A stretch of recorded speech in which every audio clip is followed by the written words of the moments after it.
And I've been thinking about riding, and when I get the first draft back with no reading, but I've been thinking to do my best work. Yeah, I've gotta leave this town to find my way. And when that plane touched down on that island town, I knew that my life's work was in their hands. So I started digging for wells of water, and I'm a hero in their eyes. It's clear to see. Every cowboy, he always misses his shot when he's aiming at the target in his head. And every broken man finds his own hand, grasping at tomorrow from a man's plan.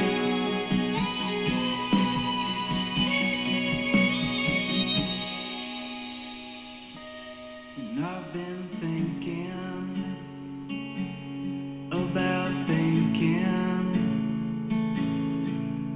about the time that I have wasted sitting here. 'Cause I've been thinking that all this thinking is the thing that keeps me further from myself.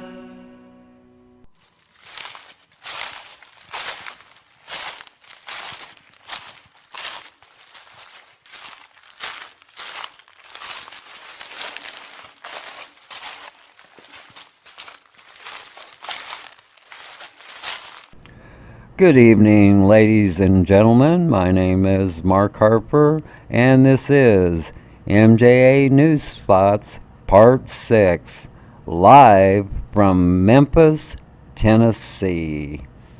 And we have a very special guest in the studio tonight.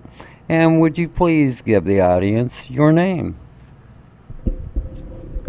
Levi Helvey. And Levi has been with our group since he's been 13 years old. He started out as a water boy and equipment manager, loading our bags full of water, cameras, walkie-talkies, ropes, evidence bags, evidence collection kits.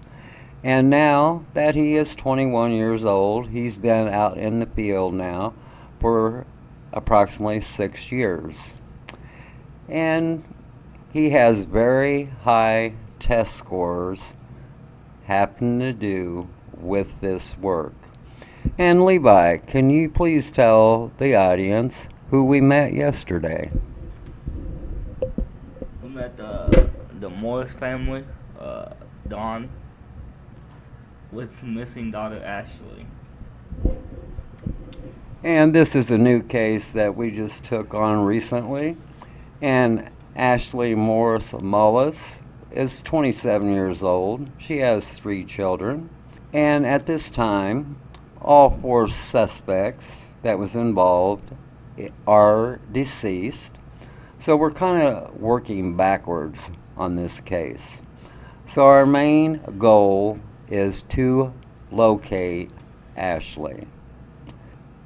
And at this time, I would like to take a pause for the cause, and we'll be back in a moment. I would like to give a very special shout out to the Corbin Connection comedy channel on YouTube.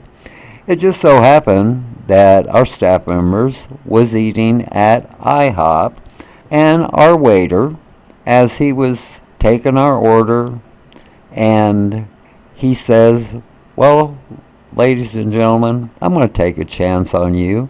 And he gave us one of his YouTube cards. We went on YouTube and checked out some of his work. It's a very funny video type of comedy, and we consider him one of those special people. He's very intelligent, very friendly, and he's very funny, and he don't even have to act funny. He's just one of those natural people that has that gift.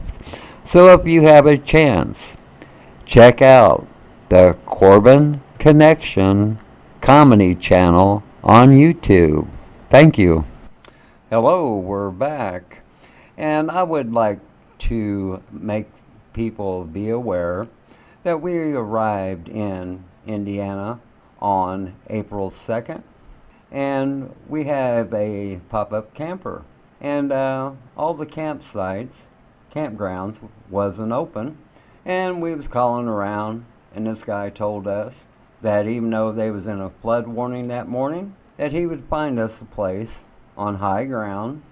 And so we took that campsite. We paid $171 for the week.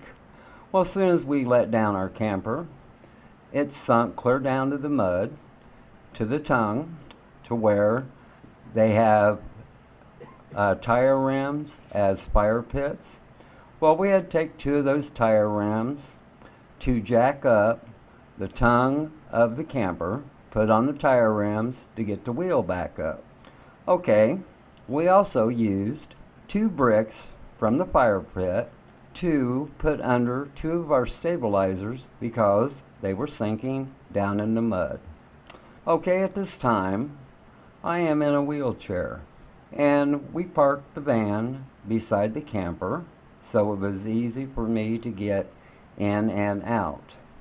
Well, while we was in, before we left that morning, the owner of the campground asked us to move the van, which we did.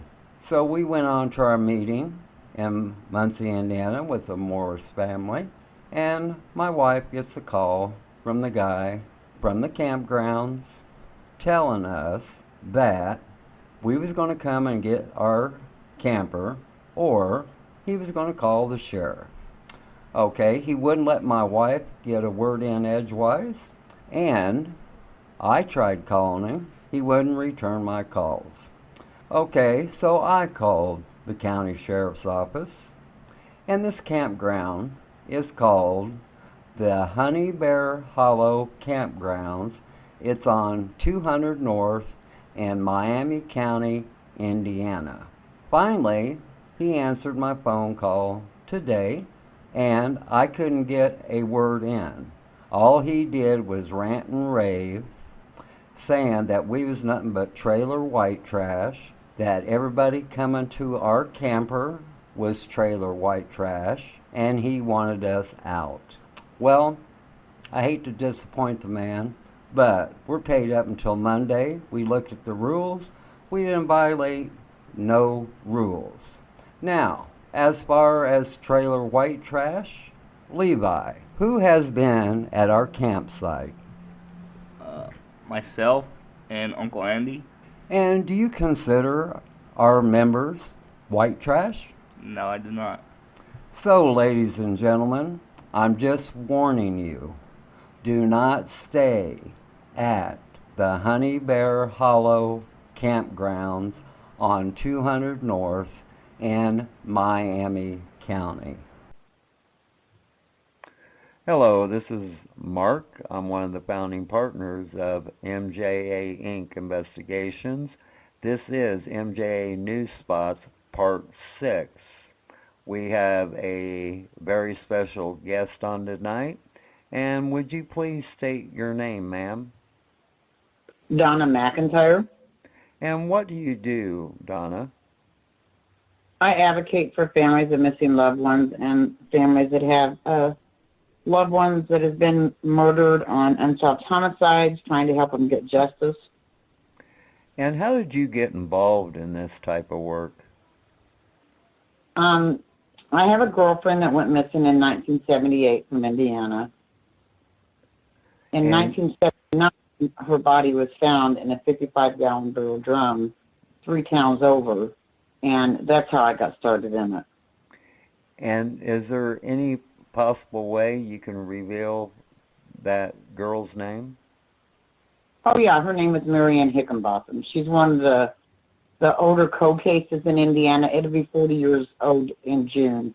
She's, the Burger Chef murders is right there close to Mary Ann's. They was actually right around the same time frame. Yes, I remember about the Burger Chef murders, yes. And Mary Ann's is right along there. And can you tell our listeners how we come to meet? You and I met through Ashley's case when I was in Muncie here about a week and a half ago. We sat down and had a meeting with you in regards to Ashley's disappearance. She went missing in September of 2013. She was a young mother of 2 boys and a little girl that was about 6 months old at the time of her disappearance. She had gotten involved with an elderly gentleman by the name of Dan York, who was actually older than Ashley's dad. During the time that she was involved with him, she lived in one of his rental properties, and he would give her the rent money to go pay to his wife. And later on in their relationship, she became pregnant with her little girl, Abigail. So up until Ashley went missing, I'm not sure if Dan York's wife, Sheila, knew about Abigail, because once Ashley went missing, the story that she would tell people was that was her granddaughter. So I don't know if she just out of habit accepted her husband's lifestyle because he had a habit of always having younger women, no, not women, actually girls. He was infatuated with it, but she seemed to accept it due to the fact that, you know, she had a halfway decent house, and he did his thing and she did her thing. And what can you tell our listeners about Ashley Morris Mullis? She was a mother that loved her children. I think Ashley got taken down the wrong road when she got with Dan York. I think that she was in a relationship and didn't know how to get out of it. I talked to Ashley's husband that she was married to at the time. When she met Dan, she actually met him through a cousin because she needed some auto work done. And she went to Dan York's shop, and that's how she met him. But I think Ashley was a good person. I think she just got mixed up with the wrong person, and Dan York took her down an avenue that took her into a dangerous situation. I think Ashley would be here today if she had never met Dan York, and her kids would have a mom. Yes. And from my understanding and from what we've learned, could you state if Mr. York was a control freak? Yes, he was very controlling. I've got other cases that he's involved in, and he always seemed to like the younger girls. And his issue was to make sure that he had control of everything. For example, when Ashley had Abigail, Don and Leandra was not even aware that she had gave birth to her that particular day, for the simple fact that Dan York had put her up in a private room at the hospital. So he was very controlling. You know, he made sure that he knew what Ashley was doing at all times. I don't think Ashley had a voice as far as what she was allowed to do. And my understanding, York was in the auto and salvage business, and my understanding is that he made Ashley travel with him when he went to different scrap yards and so on. Can you corroborate that information? Yeah. Yes, he did. There's one particular scrap yard that the man is the manager of it. At that time, his first name was Dave, and Ashley always went with Dan when they went there to the scrap yard to, you know, scrap the auto parts for money. And I believe, if I'm not mistaken, when law enforcement went and talked to him, he said that it was towards the third week, I think he said, in September of 2013 was the last time that Ashley actually was there with Daniel. And he said a couple times after that, when Dan would go there by himself, he had asked him where Ashley was because he was just accustomed to Ashley always being with him. And he said, oh, she went to Florida. She'll be back later. And that was the end of that conversation. And I'm not sure if he continued going back to that one place, because I do know that after Ashley went missing, Dan York made it to where he wasn't really available for a lot of questioning. He didn't want to be bothered, so he just made himself not available. And wouldn't you think that law enforcement would have took notice of that, knowing that he had a child with Ashley and he seemed unconcerned about her whereabouts? Well, I think they was, but he lawyered up. He had one meeting at his attorney's office, which was Nick Alexander, who's now deceased. He did have a meeting with him at his office with two law enforcement officers from Kokomo, or from Muncie, excuse me. During that meeting that he had with him, it was pretty brief. They did do an audio conference call or conference video on it, and Daniel basically made reference that he would never hurt Abigail, that he loved her, he had her Social Security card, and that's all everybody needed to know. Other than he did stress, and he made sure and stress this really to the top of the level that I was just blown away over it, that it would do him no good to try to trace her cell phone for the simple fact that Ashley would take her battery out and wrap it up in foil. Now, I don't know if any logical person would even think that somebody would do that unless they're hiding, for some certain reason, but I myself could not see Ashley or a mother that has 3 children taking her battery out of her cell phone. I mean, what would she do if something happened to her children? She's going to be available for her 3 kids. She's not going to take a battery out. But he did make sure and stress that in the meeting. And then after that, he pretty well quit having contact with the officers. And once again, we get back to that point. Okay, about the cell phone. Now, there's only a very few reasons that some person would do that, and that would be because they don't want to be tracked. And so whenever they want to make a call, they slide it back in, make a call, and then take it right back out. And from my understanding, Ashley wasn't that type of person. She wasn't a paranoid person. And because if she was a paranoid person, she might have seen signs that something was going wrong. And I talked to Don, and he said that Ashley was very well educated, creative, loved her children, loved her family. And once again, we go back to the simple fact that when you have a case like that, remember when they had this law, 48 to 72 hours before you could report an adult missing?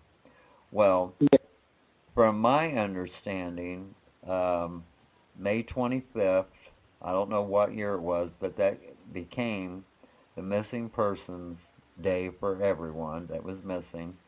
And my understanding that a law was adopted through the nation that a family doesn't have to wait 48 to 72 hours to file a missing persons report.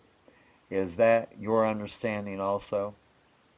Well, really, honestly, it just depends on the circumstances. It's kind of like the Amber Alert, depending on if they can really verify that there's a child that's in a vehicle versus somebody that they think might have just took off to get some time to clear their head. The confusion with Ashley's case is that her dad went running around in circles. He'd go to Ashley's house, he'd leave notes, he'd knock, go back, the notes would be gone. Then it took about 3 weeks before he got anybody to listen to him, and it was when he actually went to Anderson to Daniel's business. And then from there, while he was there, they ended up calling Anderson Police Department. And Anderson sent state police, and they said, well, you're going to have to go to Muncie, and you're going to have to get off of Daniel's property. So Don went back to Muncie, and Muncie's community, you have the police department and you have a city police department, and their communication between both departments is not really on top of each other. One department does one thing, the other department does another thing, so they don't cross-check a lot of their cases like other police departments does. And from your investigation on what you have learned, have you uncovered any corruption that might have been attributed to this case? Yes, I've uncovered quite a bit. In fact, I called the Attorney General's office yesterday in regards to Ashley's case, and I was on a conference call with them. I've done a lot of documentation. I do have stuff that I will be turning over to the Attorney General on Ashley's case. I was there for 4 or 5 days that I spent with her mom and dad, and we did a celebration life event for Ashley. We had a good turnout. But I've worked Ashley's case since about a month after she went missing. A friend of mine that I met through social media reached out to me needing help on Ashley's case. But it took me 2.5 years to figure out Ashley's case because I just kept coming back trying to make sense of it. So the only way I can tell you that I made sense of Ashley's case is that I had to get her divorce papers to figure out how her case ever started in the first place. So once I got her divorce papers, and I was able to have them in front of me, I could see that Ashley was actually 8 months and 11 days before she was put in the missing persons database. So going back and forth on that, it made more sense to me that that gave Dan York the 6-month period of time to say that Ashley had abandoned Abigail. So therefore, you know, he can just tell everybody she has no rights to her daughter because she took off and left her. And that wasn't the case. That was not the case at all. If they would have worked on Ashley's case from day one and said, this is a missing person, it would have been a whole lot different. But that was never done on Ashley's case. So Ashley was failed by a lot of people, the same as her daughter being failed by the system. Abigail didn't even have a voice when her mom went missing. Yes, that was my understanding, talking with Don, her father, that... On the divorce papers, Ashley and her husband was having problems at the time that she met Dan York, but they were still living together. And when Ashley went missing, Justin had filed for an emergency custody order because they had, both of them had split custody on the kids. And Ashley would meet her husband and drop the kids off, and then they'd meet back for her to pick the boys back up. And when Ashley went missing, they'd already filed for divorce once she got mixed up with Dan. And that was in, I believe, February of 2012. So when Ashley went missing, he applied for an emergency custody hearing to get custody of the boys to make sure that the kids were protected. And their divorce lingered on until February the 13th of 2014 was when their divorce was finalized, when Ashley was missing. And that is the only court document that I can tell you with 100% certainty that Ashley is listed as a missing person. And on line 3, it says Ashley, the mother, has been missing since 2013. And on line 5 of the document, it says that if Ashley reappears, that she can come back to the courts and do a modification on visitations and custody with her boys. So other than when Don and Leandra went to court and got guardianship of Ashley, nobody really looked at Ashley and said, you know what, this person's missing, she has a voice, and we need to help her family in whatever way we can. So when I say the courts failed Ashley and Abigail, that's exactly what they did. Yes, it's like legalized kidnapping, the way it was done. And I know there's certain protocols you have to follow in the adoption. And I've went through old newspaper articles and everything up to that time. There wasn't a notice put in the newspaper, which that notice would state, well, such and such is going to adopt such and such, and you have 30 days to respond. Well, from my understanding, that didn't happen, and I haven't found it, so it probably didn't happen. And so There's no, there's one mistake right there that they didn't follow. You know, yeah, no, there is no notices in any newspapers whatsoever on Abigail's adoption. I can tell you some papers that I did on my discovery that I found. I'm not sure if I was supposed to find them, but I did turn them over to Don's attorney because it's a big game changer on some stuff that was falsified and sent through the court documents. I can't disclose what it is because Right. it's also being turned over to the Attorney General, but there was a lot of things that was done wrong in Ashley's case, and part of it has to do with the corruption that's in Delaware County, because the corruption in Delaware County dates all the way back to the 70s and the 80s, because back in them days they actually had a brothel that was there. They still have the same situation that they had back then, including the drug cartel that goes on. Heather Music is another young girl that is one of Dan York's victims. She got mixed up with him, and he would supply her some Suboxone medicine, and Dan York had a habit of giving the young girls medicines and, do whatever he wanted to do with them. But Heather, in 2012, when she was with him, he rented a motel room, and I'm sure if you go to the newspaper articles will tell you that he rented it in him and his wife's name, trying to help Heather out. Well, the motel room caught on fire, and Heather died. And once they found out whose the name was on it, they had trouble identifying her. And when they went to Dan and found out that he was the one that rented it, then they was able to say, after they got the information from her father, that it was Heather Music, but he lawyered up just right after that, and the investigation just stalled. Because I talked to her dad different times trying to help him on hers, so her case kind of gets shuffled back and forth because nobody seems to want to release any court records on it. But, it's another family that was victimized by Dan York, and they just brushed it off like, oh, well. But in that inner circle is a lot of dangerous players, and the dangerous players, there's about 3 generations of them.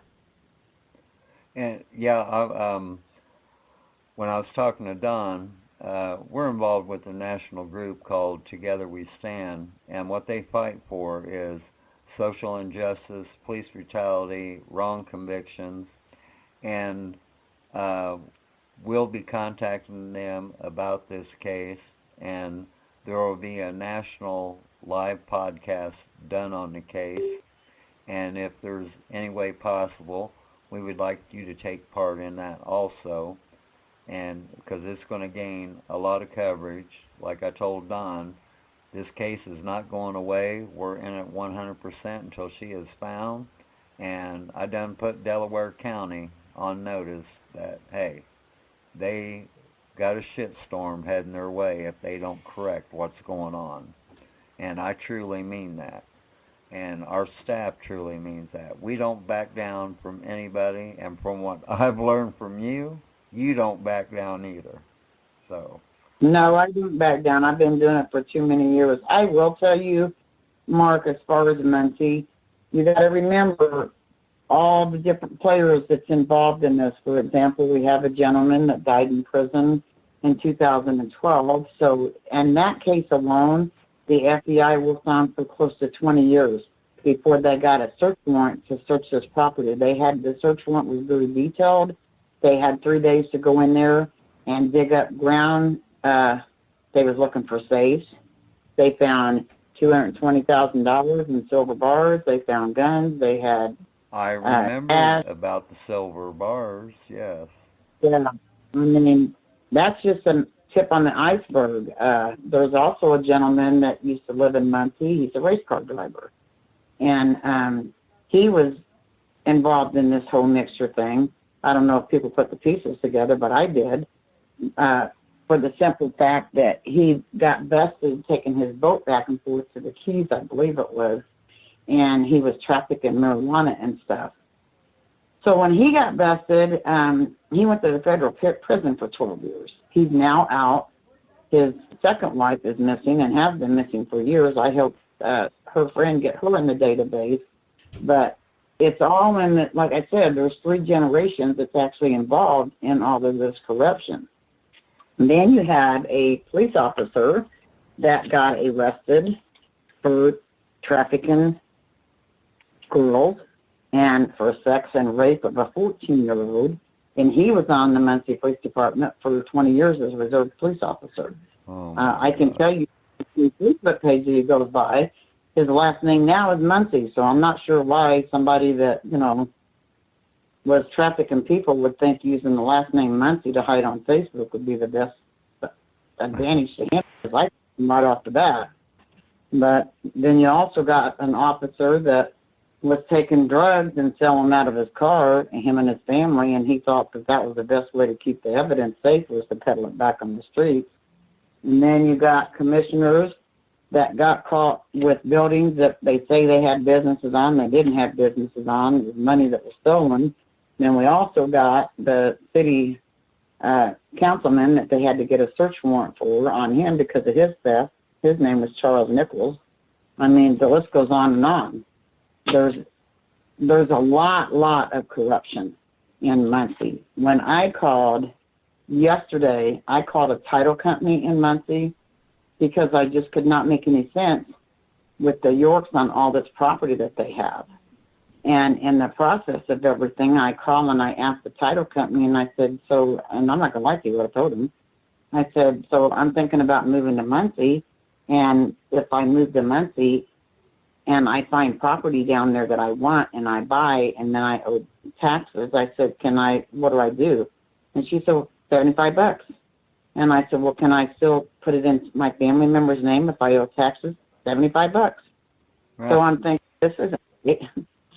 So I was kind of blown away because, as you know, Dan York has $260,000 in back taxes that he never paid.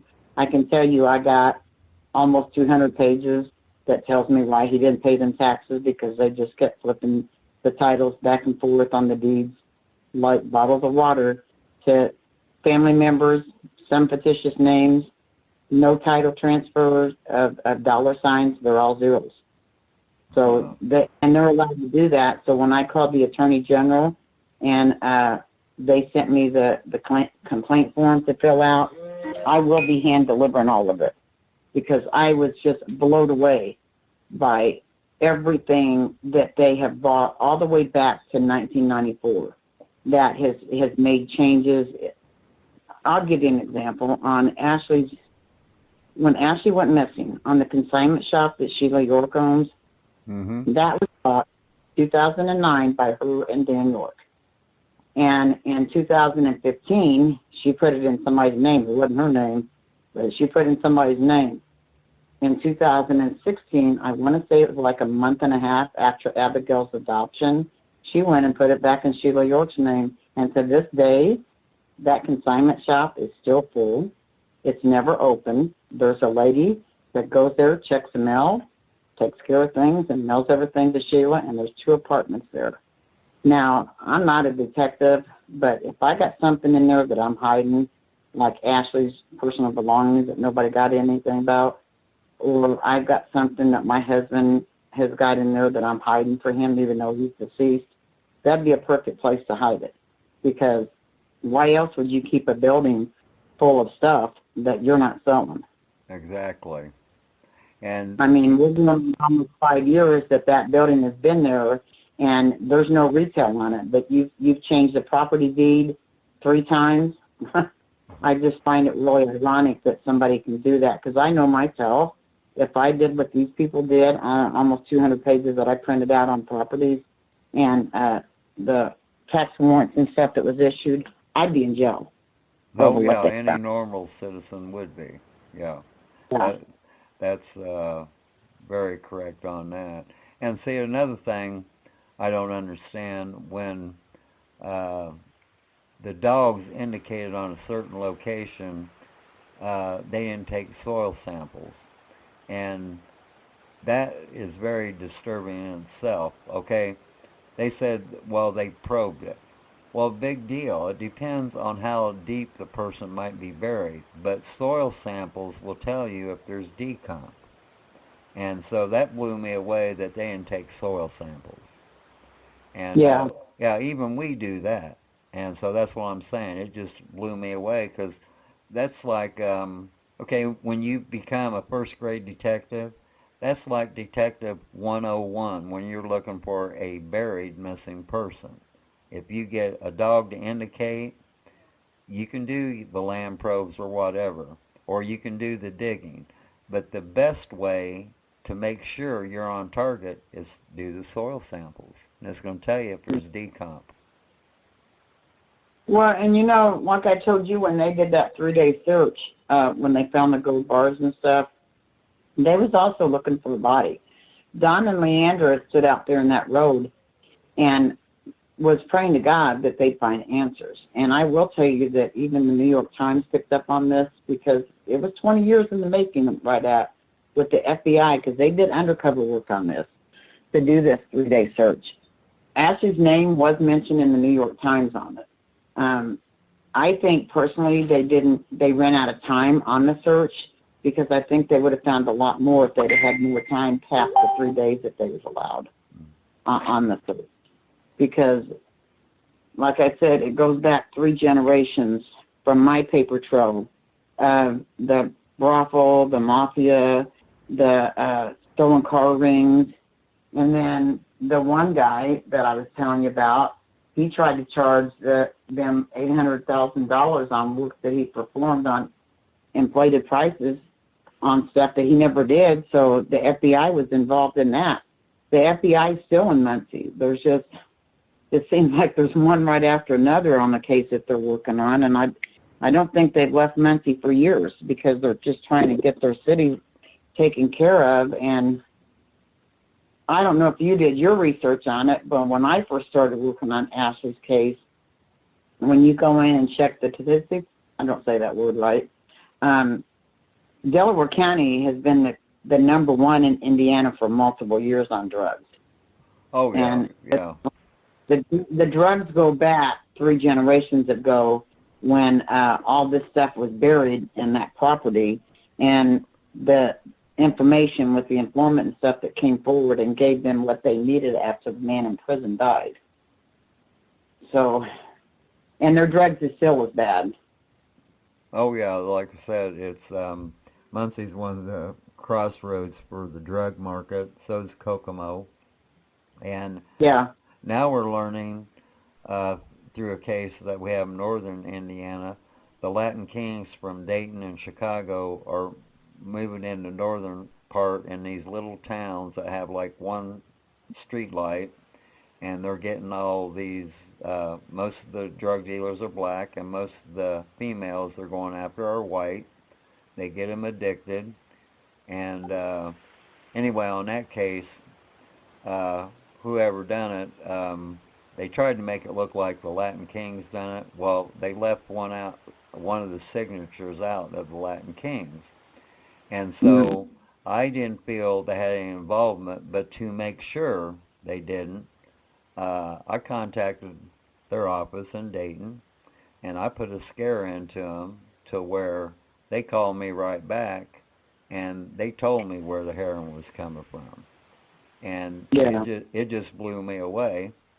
And yeah, they told me that they were getting the blame over in Dayton for running these drugs through when they was actually coming from Chicago. Well, we had a staff member doing undercover buy just to get a sample, and it was tested, and all indication on the testing, it did come from Chicago. So that put the Latin Kings out in Dayton off our radar. And so, yeah, Muncie, Kokomo has always been a hotbed for drug traffickers, and now, like I said, we're learning now they're hitting the little towns up in northern Indiana. And like I said, it's a never-ending thing. And once again, you talk about corruption. On this case, the main suspect is a police officer. And so that's what I'm saying. It's and that's why we hooked up with Together We Stand is because that's what they do. They fight corruption, social injustice, wrong convictions, and I will tell you this. They sent me a case one time where this kid was put away when he was 16 years old for armed robbery and murder, and all he was all he was asking, okay, now all he is asking is for a fair trial, because his jury trial when he was 16 years old and happened in '86, he's been locked up. Okay, it was an all-white jury and he was black, so he didn't have a chance. So now all he is wanting is a fair trial. He don't even want to be released. He says, hey, I'll sit here as long as I get a fair trial.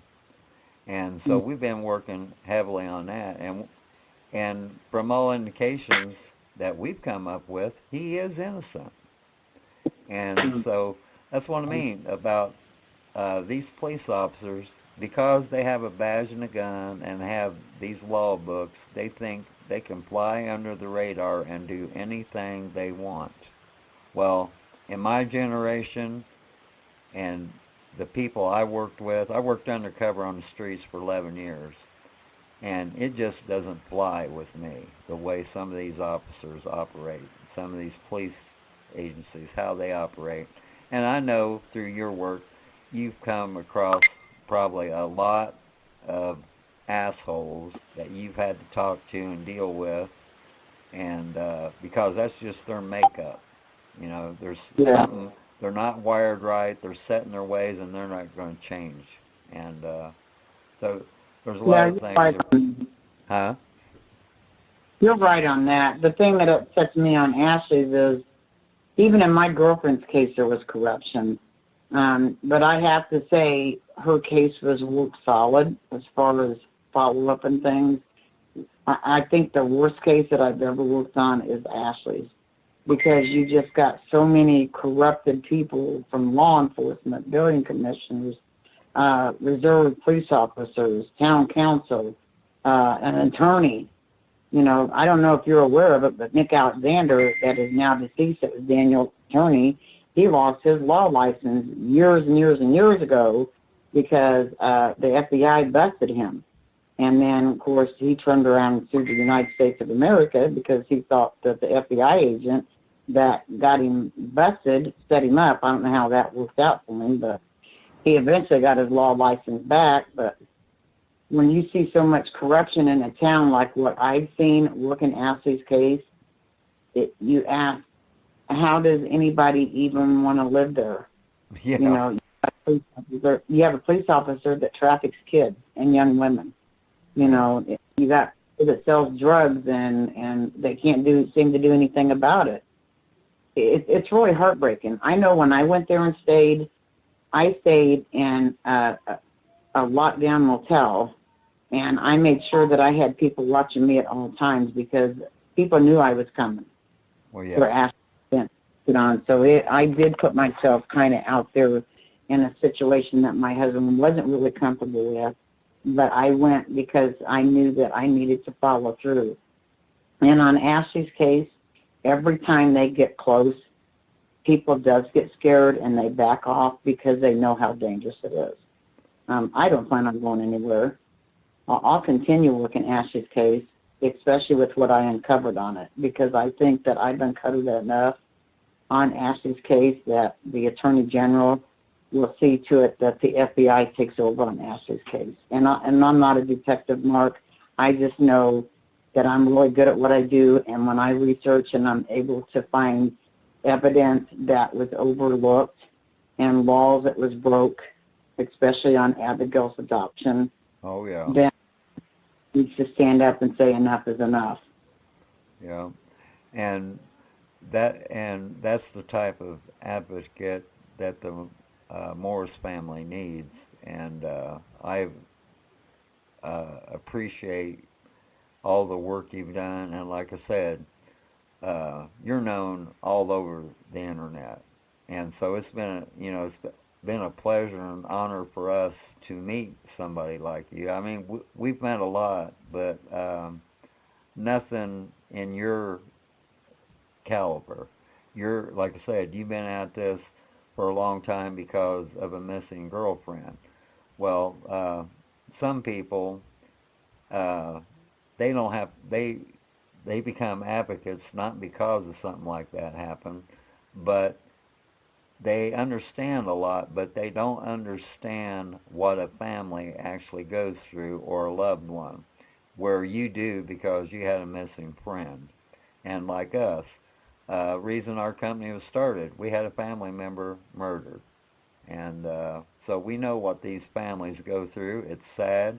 And as far as missing persons, um, they are treated like second class citizens, and it's like, oh, no big deal, another girl missing.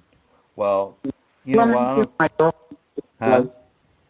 That's how Marianne Higginbotham's case was. When she went missing, Yeah. they told Mrs. Higginbotham, oh, don't worry about it. She's on a motorcycle in California. She'll be back. Well, a year later, well, actually it was like 3 days, like in a year, was when her body was found in a barrel that was welded shut.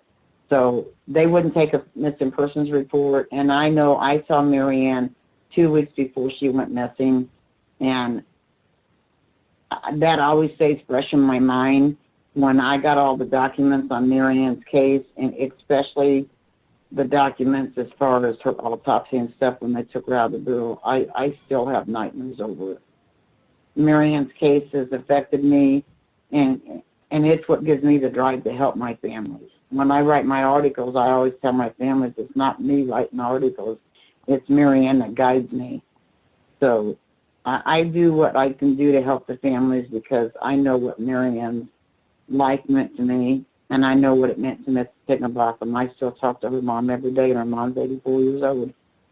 So she's like your guardian angel helping you out.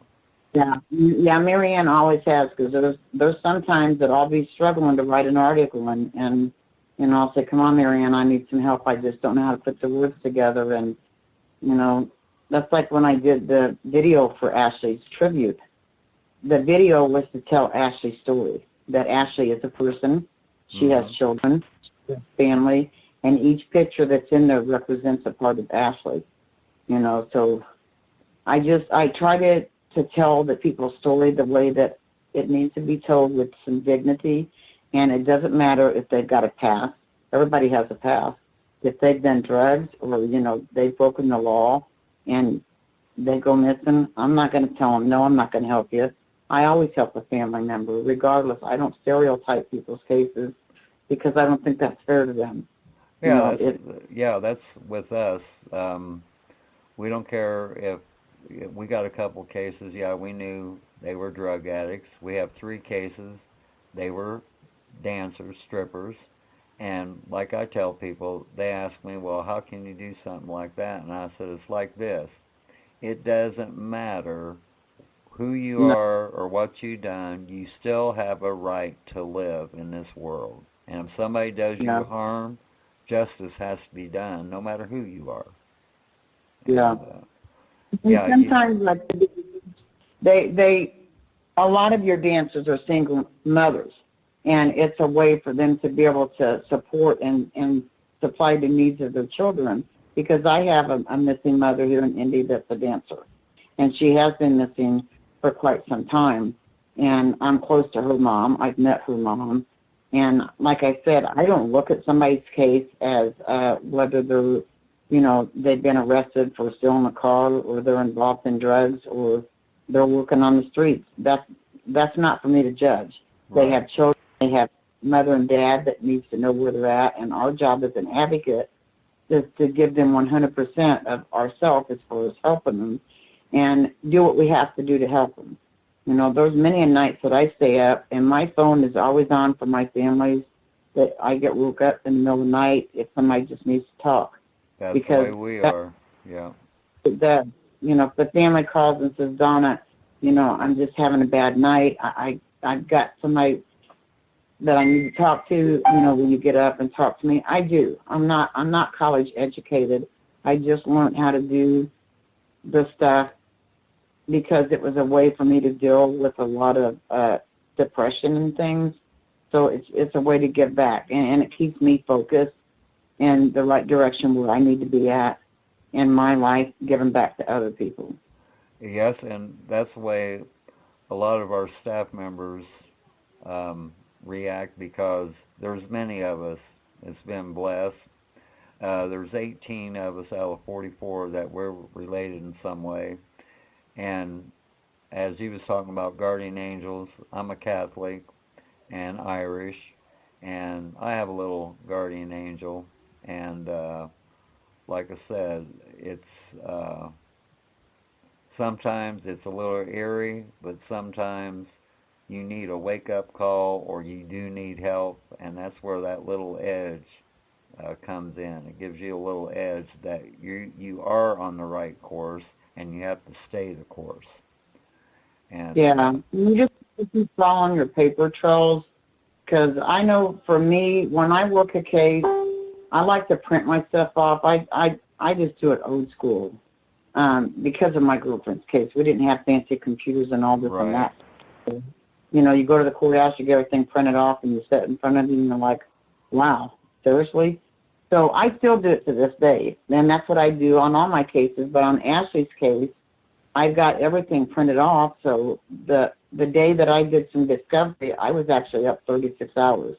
And my husband come into the office, and I said, babe, you're just not going to believe what I uncovered, because it is easier if I print everything off and see it directly in front of me. Right. Because when I do a case summary, I'll go back and, like I did the timeline that I sent you.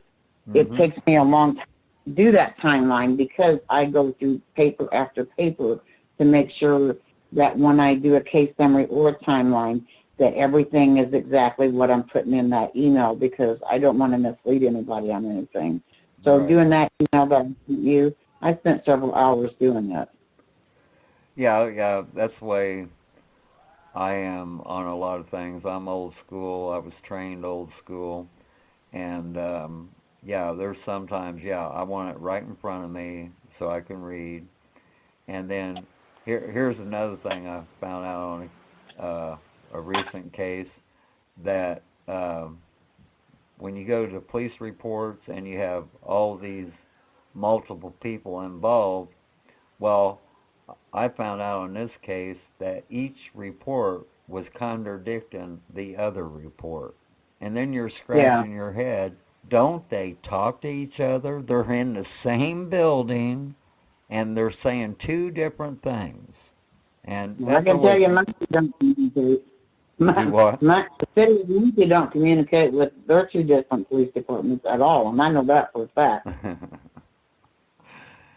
Yeah, well, like I said, I told you at our first meeting, Delaware County has always been on my radar for several reasons. And, I'm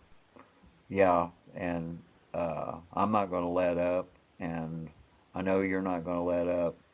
And once we bring in Together We Stand, get them on board, they're not going to let up. And see, that's another thing. They put people on notice, and that's just the way it is. And, a good example is they're working with a family that a CHIPS officer more or less ran their son off the road on a motorcycle, and then he died, but the officer fled the scene. And then the CHIPS Highway Patrol was saying, well, there was no officer in that area. Well, I have 37 witnesses that says otherwise, and we're not talking about crackheads or anything like that. We're talking about doctors, lawyers, lawn, people. We're talking about outstanding citizens. They witnessed it. And it just mind boggles me how, like I said, they put on that badge and gun, and they just think they can do anything with no recourse and no action taken against them. And as far as an advocate, you're very well in tune with what's going on when it concerns missing persons. And I don't know much about your work on homicide cases, but I can only imagine, because we've had several of those ourselves that we've had to work through, and it just mind boggles us what we read. I have some from Kokomo that I've worked for several years. In fact, one of them is 6 years old right now. He's a college student. But one thing I did on Ashley's case, and I'm sure Dan told you, or Don told you about Daniel Powers' interference on the case. He's yes. a criminal, happened to come in town. I sat back for about 4 months because I try to kind of lay low on a lot of the cases that I work on. Some of them I don't publicize that I'm working on them because I don't want anybody knowing that I'm kind of watching what's going on, because a lot of people will put stuff on social media and forget that they've screwed up, and Don McIntyre is going to find it. But I sat back and watched him until he got really aggressive and making threats on his live Facebook videos, and that's when I stepped in. I was nice. I went to his Facebook page and told him it's time to back off, that I had actually worked Ashley's case from a month after she went missing, and he's jeopardizing her case. So from there, I called Kurt myself, and I made a post that night because Don and Leander did not want him involved in it, because his live Facebook videos was very disturbing to me, along with the language and the threats. So, yeah. I put a post to let everybody know, and then, of course, when you have a grieving family, somebody will come back and they'll say, well, let me do it this way and I'll behave. And families are vulnerable. It's easy for them to get trapped in it. And I understood that, so he went back, was going to help again, and it just ended up being a bigger nightmare than what it was in the very beginning. So I called Kurt and I said, look, we have multiple victims now from this Daniel Powers.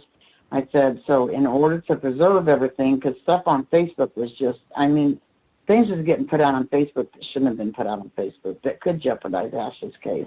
Right. So I went and made a post, and I put my personal cell phone number down, and I put myself out there. I said, if you have something in regards that you as a victim from this fake PI guy, or you have any information on Ashley's case, by all means call me. Kurt asked me to put this up.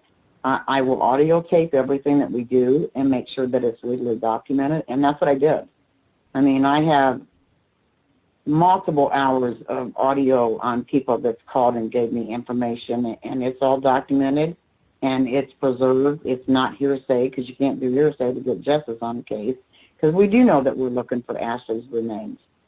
And my job, Don and Leander, is to find Ashley, bring her home, and give her a proper burial, and her children have a place to take flowers to their mommy. Because the video that I did is for when they get older, they're going to say, that's why I don't have my mommy here with me. I wanted Ashley to stay preserved in her children's eyes, and that was one reason why I wanted and felt so strongly about doing the video for her, because it's part of her legacy. It's what her children are going to need when they get older, trying to understand, why they don't have memories of their mom. Right. Yeah. And see, that's another thing me and Don was talking about, the youngest. She has no recollection of what's went on or what's going on, because she was so young. And like I said, when it all is said and done, once again, we're talking about a young child. You just wonder how she's going to react once she finds out the truth. Well, and that's the whole thing, is because I'm sure she's been told multiple stories, and the truth always comes to light. So even if we get Abigail back in the next few months, next 10 years, or whenever God allows it, she's going to have a lot of questions. She's going to be angry to find out that somebody told her a bunch of lies about her mommy.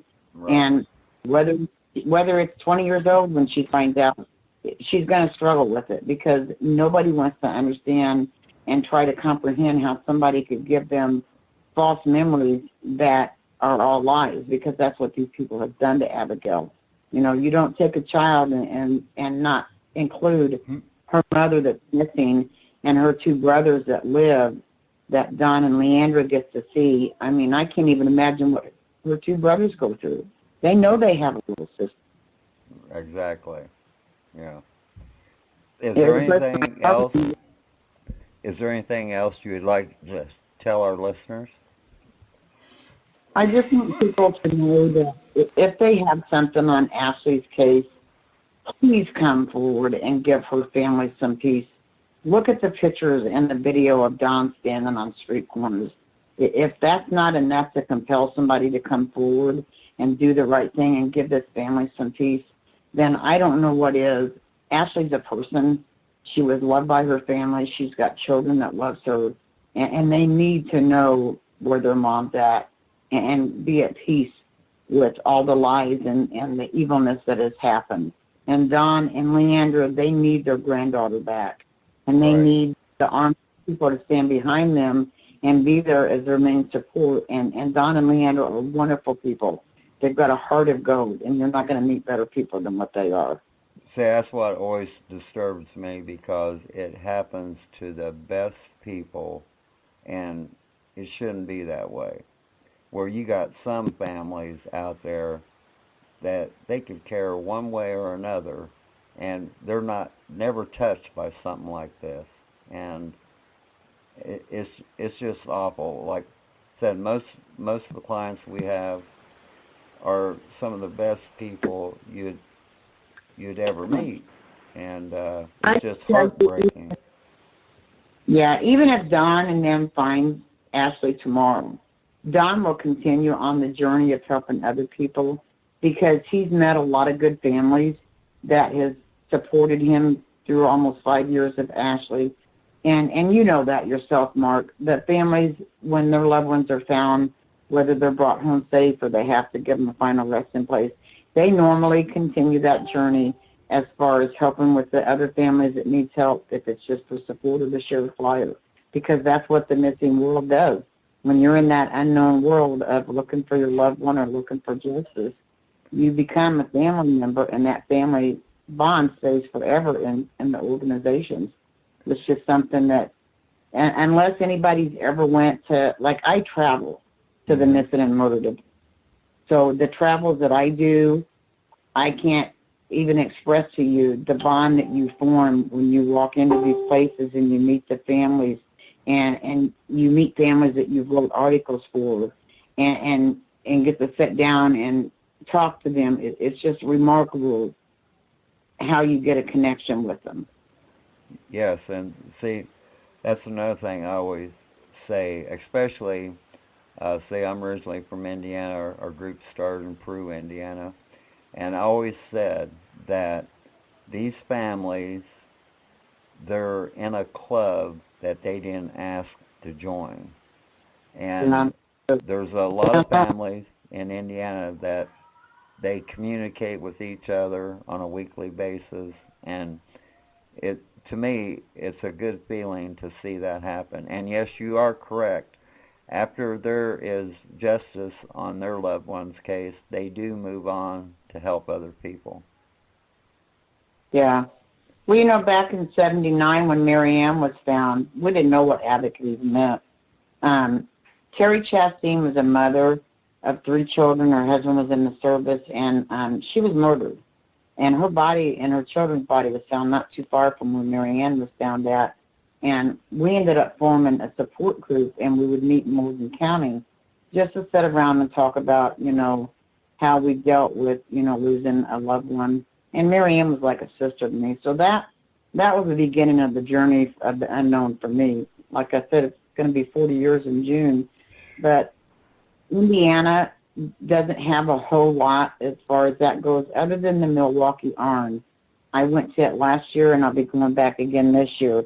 They put on an awesome event for the missing and murdered. Kelly Armstrong is from Kokomo. She's a cold case. Her brother is the president of the Milwaukee Arn. Yeah, and they're the ones. Yeah, I know. I'm working on about Kelly's case. Yeah. Yeah, I'm working on a video tonight that from last year when I went for Tanner's mom. Her son is a person that died under suspicious circumstances. So when I went to Kokomo last year, I took a lot of videos, and I'm getting ready to put a video together because we got the new event will be coming up. I think it's the 1st of June.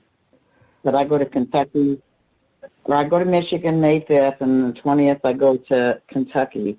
So I stay pretty busy in the summertime just going to the events. and trying to, get more one-on-one with the families. I think it's important that we be able to meet the families as much as we can. Yeah, we just got home on, let's see, the 17th, well, really the 18th. It's 5:30 in the morning, and we head back out May 5th in New Hampshire for the Maura Murray case. There's going to be a 13-day search done on that case, and then we'll be back in Indiana in October. And so yeah, Indiana. Pardon? I said we'll have to hook up when you come back in Indiana. Oh, now definitely. I know the Milwaukee Iron is supposed to work because they work with 30 chapters of the biker group, and they work with and murdered and sexual abuse and children's different organizations. They're really an awesome group, but they're going to help me get some more of the awareness in Indiana into different areas of Indiana so that we can get more help for some of the families. So yeah, matter of fact, that's speaking about the Milwaukee Iron, at one time when I worked at Chrysler, I worked with the chapter president in Kokomo with his wife, and we had a lot of conversations about their charity drives and all this, and this was back in the 80s. Yeah, they're an awesome group. Last year there was 120 some bikers with Harleys.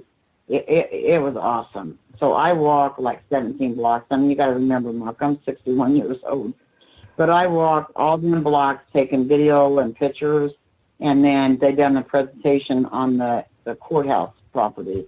But it was an awesome event. The people there are so caring, and they give themselves to others, and they don't ask for anything. And like I said, they work with 30 different chapters, and that's what they do. They give back to the community, and they're affected, so they know firsthand what it feels like. And Kelly's mom, she just wants to find her daughter. And that's what she wants to do. She wants to find her daughter and bring her home. Well, like I said, we was involved in that case, and it went haywire because of the father. And so I went back to the original person that contacted us on the case, who was an aunt, and I told her no matter what, we was continuing on the case, but she had to be our contact because we couldn't deal with the other ones. And so yeah, we're still searching for her. Matter of fact, when they done the landfill search, which we thought it was bogus to begin with, and the guy at the landfill, he told me that if we ever had the need to come back out there, he knew, what area needs to be searched and all that.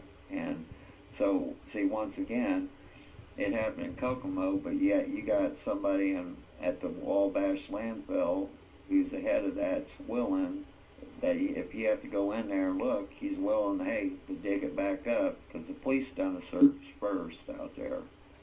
And see, I actually talked to the suspect, and see, that's another thing. See, they record all of it, and it's on video.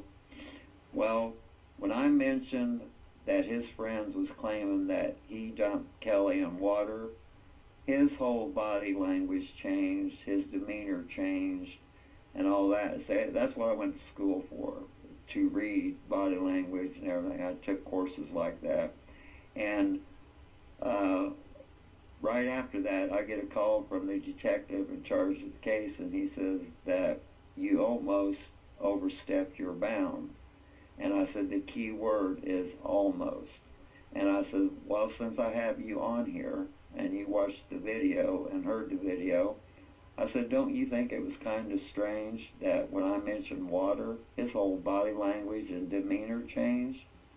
And he wouldn't come out and give me an answer on it. And I said, so you think she's still in the landfill? And he says, yep. And like I said, I'm not buying that story. I'm just not buying it.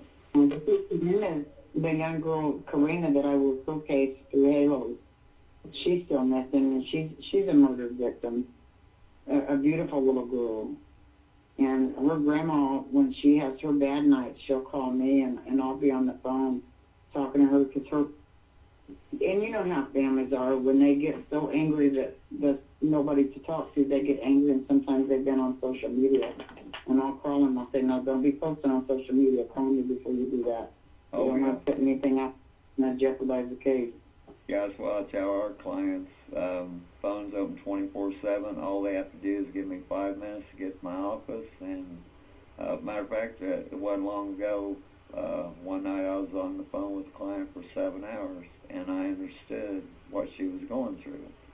And so that's the way we've always been. That's the way we've always operated, and we'll continue to operate, because we know what these families go through. And if they're having a bad night, hey, give me a call, you know. And Donna, I appreciate you coming on, and I admire your work. It was an honor to meet you, and like I said, when I get back to Indiana, we'll meet again, and by that time I hope to have some more investigative news for you, and hopefully some new locations that should be looked at. And I appreciate everything you're doing for the Morris family.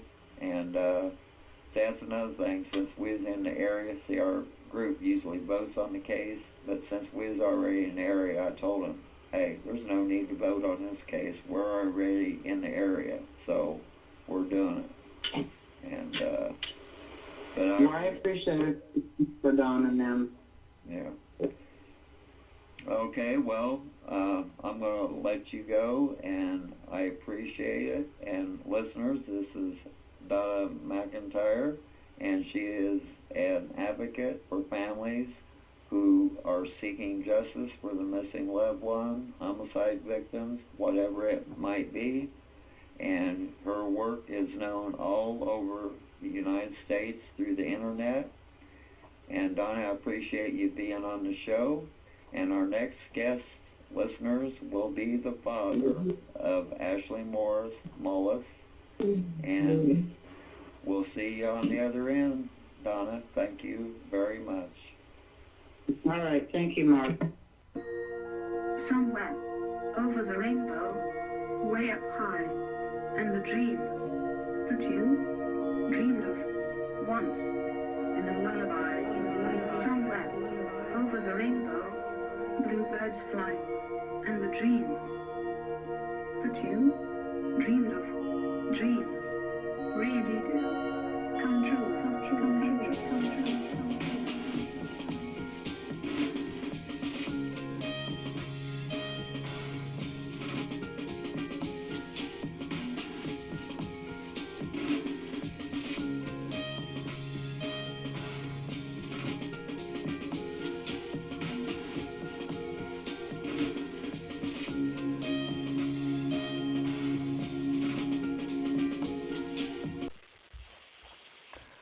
Welcome, ladies and gentlemen, to our MJA News Spots, Part 6. We have a very special guest on tonight. And, sir, would you please tell our listeners your name? My name is Don Morris.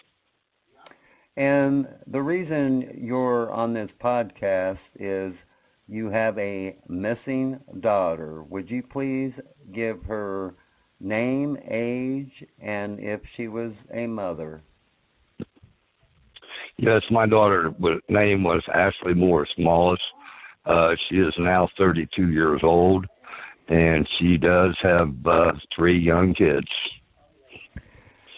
And on what date did you discover that your daughter, Ashley, was missing?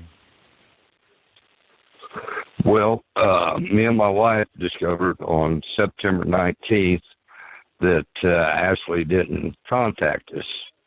And when she didn't contact us, we become worried at that time. And we do believe she didn't disappear at the 19th. We believe she disappeared maybe around September 23rd or 24th, 25th, right in that area. And at that time, did you have any hint of what might have happened to your daughter? Well, when she didn't contact us, we had put a note on her door. And the note had sat there, maybe 2 or 3 days, and we had went back to see if the note was still there. And at this point, the note wasn't there, so we wrote another note and put on her door. And it did not get no contact back at this point. So then we went to her boyfriend, Daniel York, and we had thought, maybe he had known something. And he had hid from us for 2 weeks prior after that. So we thought maybe he had something to do with her disappearance. So, yeah, we think Daniel York done something with our daughter. And when did you actually contact law enforcement to file a missing persons report? I believe it was like the 28th or the 29th. It wasn't long after that. And what month was that? September. And what year? 2013. And when you contacted law enforcement and gave them the vital information and the case was assigned to an investigator, did they do anything at that point, or did they do background checks on Daniel York and your daughter Ashley before they pursued anything else? Well, honestly, what had happened is after that, it took us maybe 2 weeks to contact Mr. York, and we had tried to contact him, and he had kept avoiding us. So we finally did a stakeout on his place of work. He owned a garage, and we discovered that they had been lying to us, that said he wasn't there, or he wouldn't answer his phone. So we seen him come up, and we discovered him there, and we asked him at this point, where's Ashley at? And at this point, he said that she had just ran off and left her youngest child, which is Abigail, which is my granddaughter, left her with her and just left.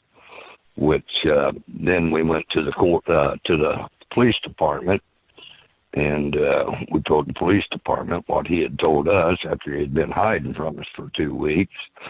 And when they finally did do an investigation, we called him to the house because he was moving her belongings out of the house, and said his wife, Mr. York's wife, had told us that she just wanted to get away for a couple weeks. So if she just wanted to get away for a couple weeks, why are they moving her belongings? So that struck a note with us, and, it's kind of, something's going on here. So when we notified police, me and my wife, we called the police and told the police that, they're moving her belongings out of the house. And, you're supposed to have court papers to be able to move somebody's belongings out of the house. It takes 30 days.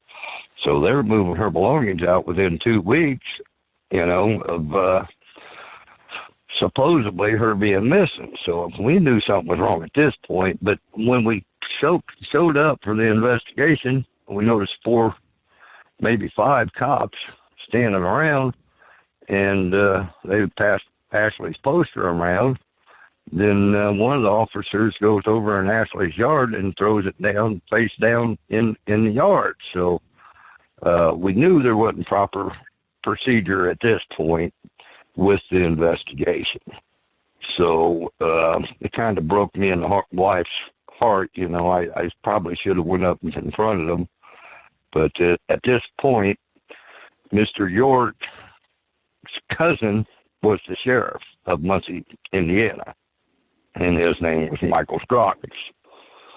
So it kind of scared us, and we kind of left it at that and went home and just called back prior a week after that and, tried to get some of her belongings, and the police department would not let us get any of her belongings. So we knew there was foul play somehow here.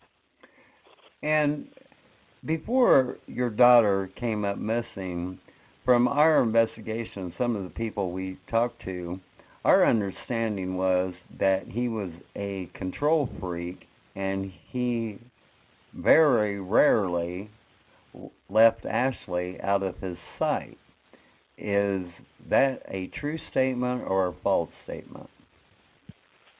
Well, Ashley was living in his house. It was supposedly a rental, and I don't know if he was giving Ashley money to go back and pay his wife, because this man was married at the time.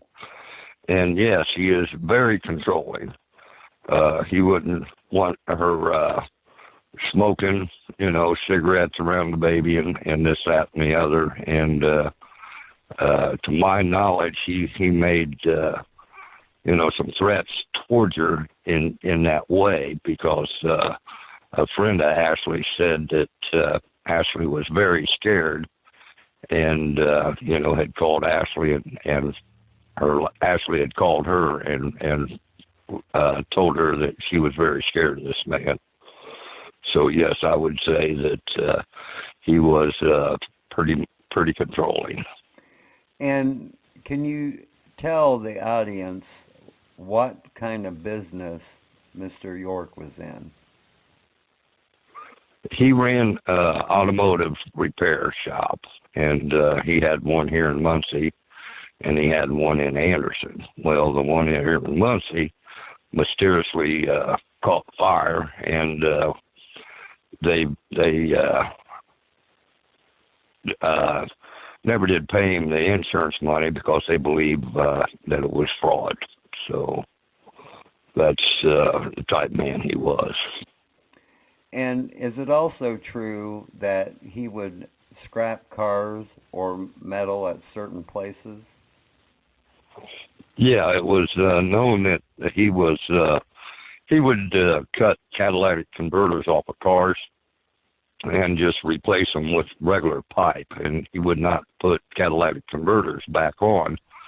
And he would charge people $20, $30 to do this, and he would take the catalytic converters and he would scrap them because they was going for very good money. And they would also scrap other things among that. But he would take scrap metal there and mostly catalytic converters, because they was selling for good money, and he ran a muffler shop, so he would cut these catalytic converters off for people and not replace them back properly like they're supposed to be. And he would do it for a small sum of money because he would get paid good money for the catalytic converters. And is it also true that Ashley was on some of these trips when he went to certain scrap yards? Yes.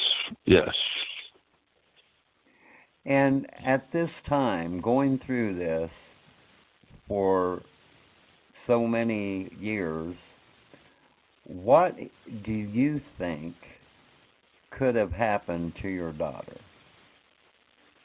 Well, I think I honestly think he's done away with my daughter at this point. I think she would have contacted us by now, or contacted her 3 young babies. But I do believe he's done something with her, because he took off with my grandchild as well. And in 2010, he was involved in another investigation of a young lady burning up in a hotel. So I believe he done something with my daughter. I honestly do. And at this present time, is Mr. York deceased or alive? To my knowledge, he's deceased, but he's a pretty powerful man. Other people believe he's still alive.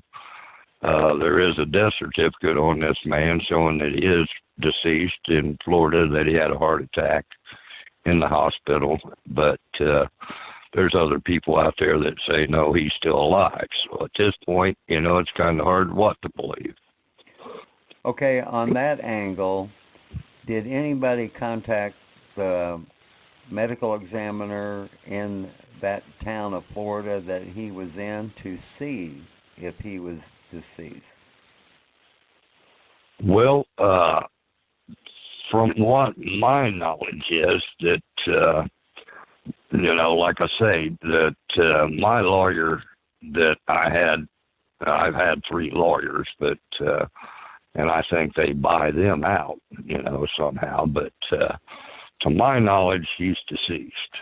And, as far as what you're asking me on this situation, no, I have not myself investigated that to talk to doctors, but I believe there is others that, have, and Delaware County Sheriff's Department evidently done a follow-up on it because they say he's deceased as well. So.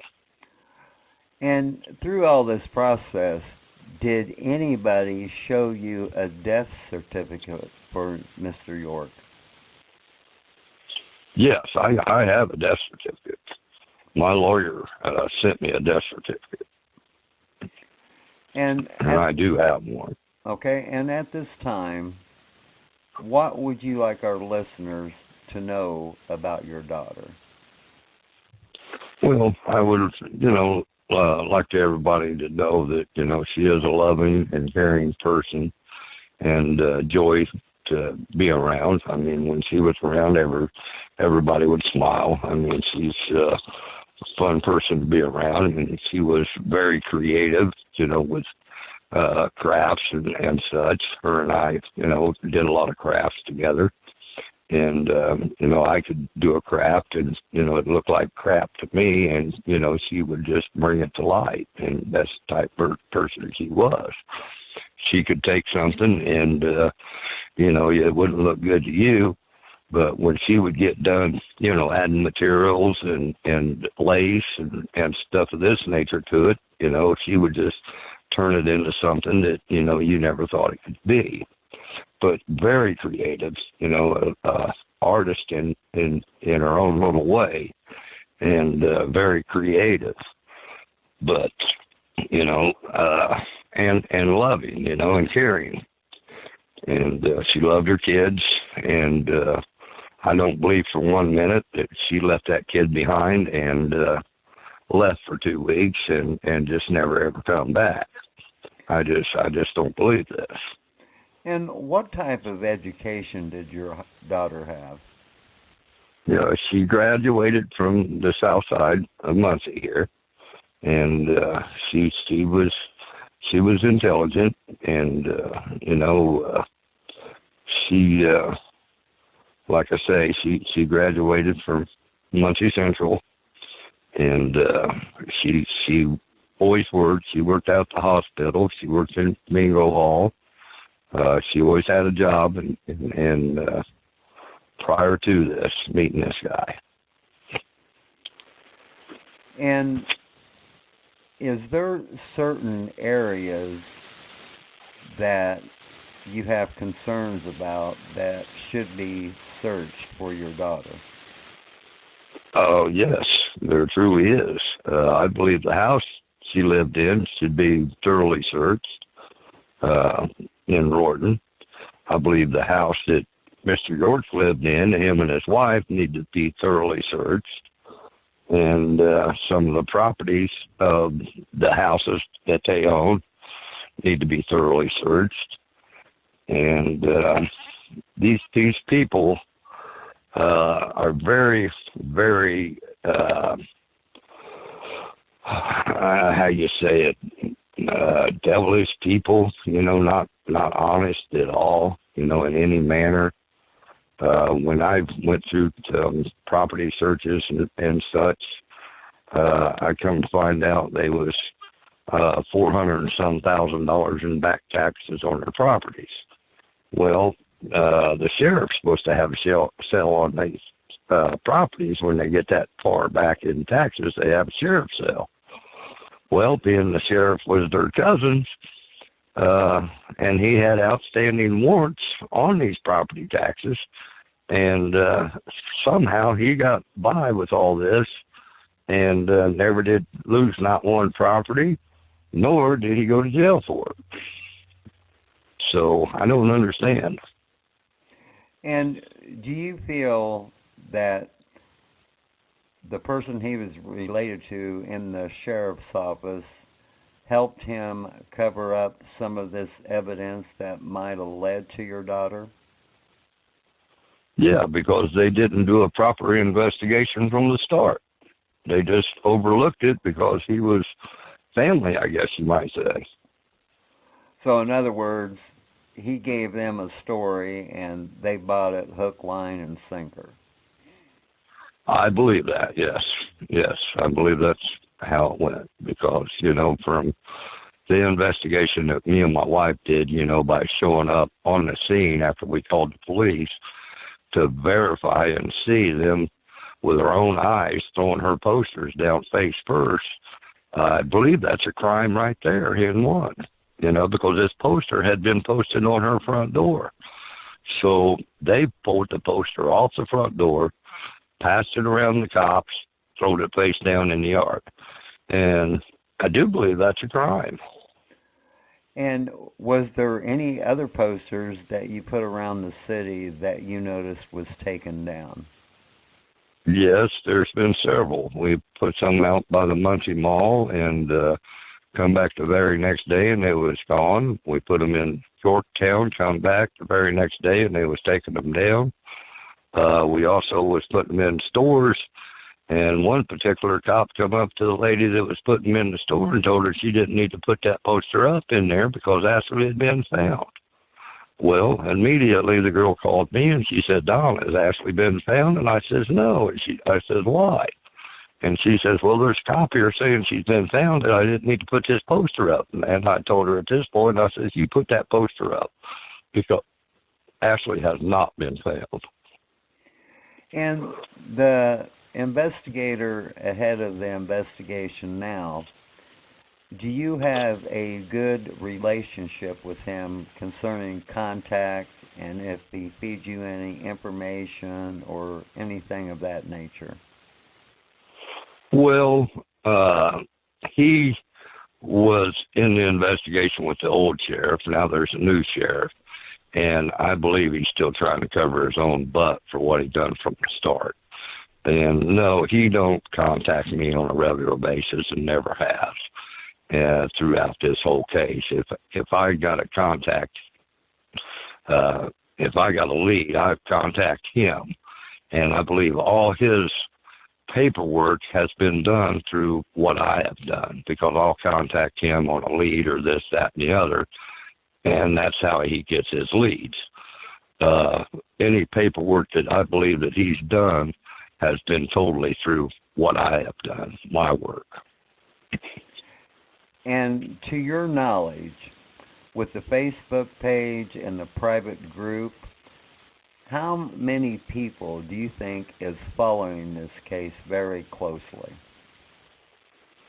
Well, to be honest with you, Mark, my first post, when I shared my first post, been standing out on the street corner, I had, I think it was 2.5 million people see that post. So at this point, I don't know how many people out there following this case, but I'm sure it's up in the 100,000s. Well, I was very impressed when I went on the private page and I seen message after message, and it just amazed me because we're involved in 96 cases covering 12 states, and we have never seen anything go on like what's going on Ashley's private page. that is, that's a wonderful page. And yeah, you do get a lot of information. I know you probably get false leads and all that, because about every case does. But it just amazed me, all the people that would message, and you'd message back, and they would message you back. I mean, it was a non-ending, the day I watched it, it was a non-ending thing. And it was a pleasure to watch, because there's a lot of cases they don't have that type of coverage. And as I know, and as some of our staff knows, you and your wife has done everything possible that you can do when you're facing this situation. And there's many families that they are intimidated by law enforcement, and law enforcement tries to dictate to them what they can do and what they can't do. And that's where I draw the line. The first time they tell me I can't do something, well, hey, I'm going to do it. And from us meeting a couple times and talking, I feel that you have that same personality yourself. That if they tell you no, no, no, well, you're going to go yes, yes, yes, you know. And like I said, you and your wife and the people that's helping you has made all the right moves. And to me, it's only a matter of time before somebody cracks that might know something, or with all the searching that will be going on, I believe that she can be found. And like I said, there's other groups up there around that we know can help us, that if we need sonar, underwater equipment, whatever we need, it's at our disposal. And that's what I'm saying. You and your wife and the people helping you has made all the right moves. And that's really important when it comes to a missing person case. And another thing is important, never let up on the investigator in charge.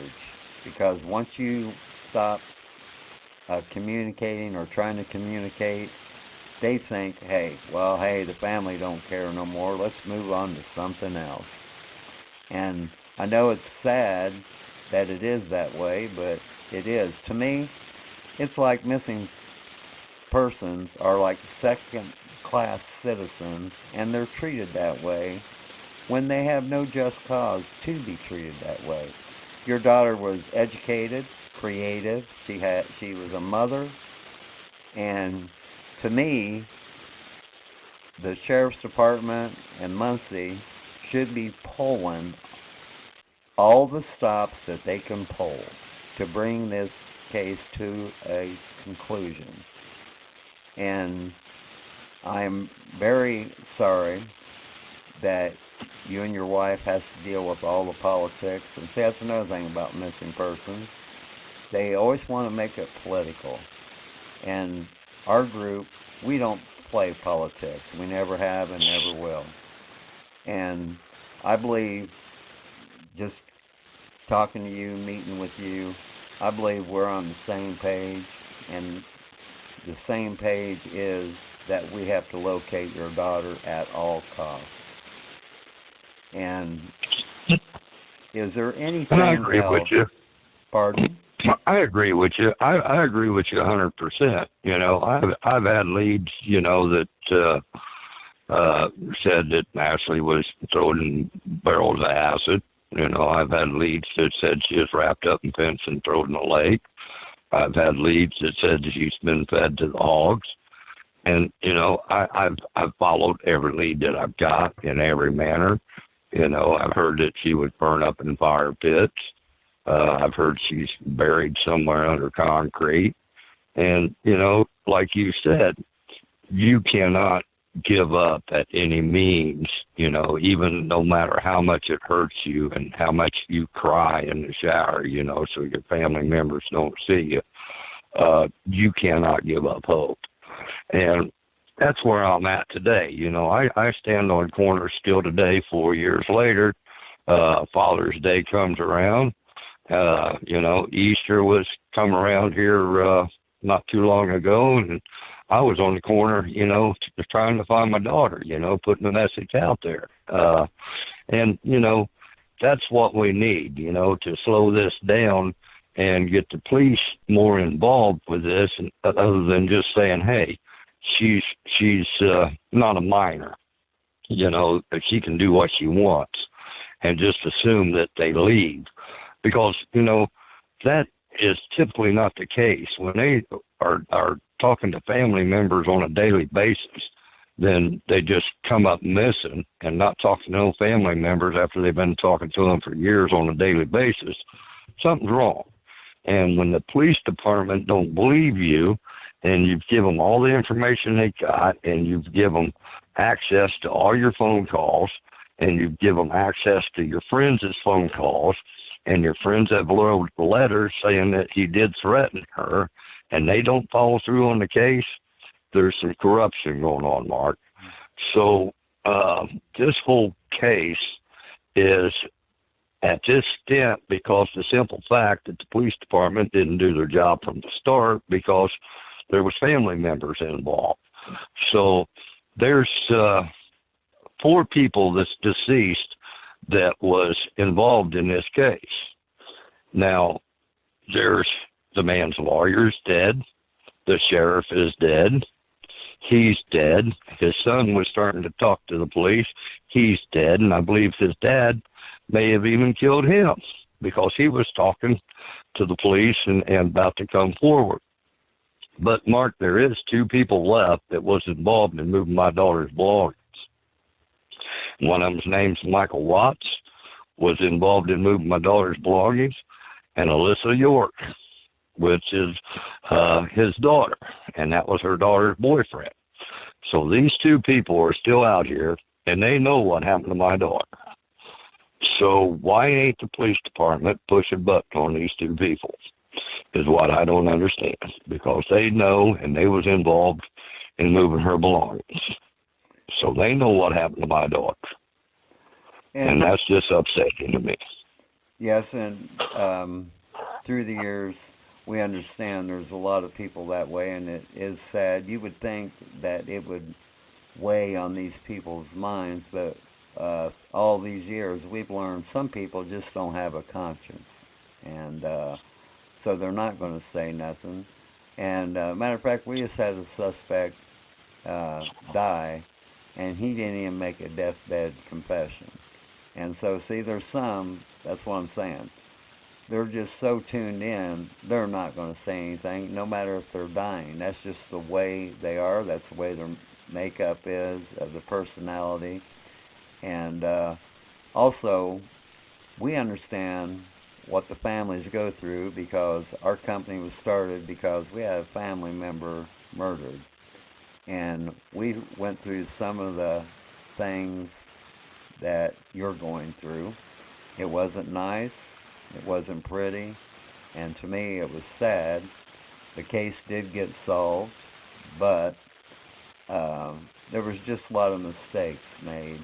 And that's another thing.